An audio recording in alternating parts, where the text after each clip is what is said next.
এডভিশন বাংলাদেশ ও national environment and human rights ফাউন্ডেশনের যৌথ উদ্যোগে পরিবেশ ও জলবায়ু বিষয়ক আলোচনা সভা অনুষ্ঠিত হয়েছে।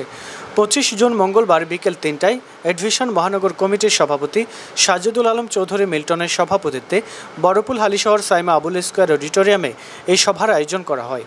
এতে প্রধান অতিথি হিসেবে উপস্থিত ছিলেন বিশিষ্ট সমাজসেবক ও NEHRF চ্যানেল কর্ণফুলী ও সিটিজ টাইমসের মাননীয় চেয়ারম্যান মোহাম্মদ আব্দুল আজিজ।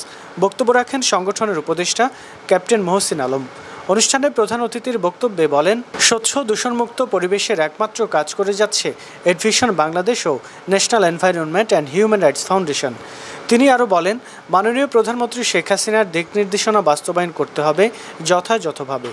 বৃক্ষ ও পাহাড় কাটা, নদী দূষণ এবং বিষাক্ত গ্যাস, ধোঁয়া, ক্ষতিকর পলিথিন ও প্লাস্টিক উৎপাদন ব্যবহার বন্ধ করার আহ্বানও জানান তিনি।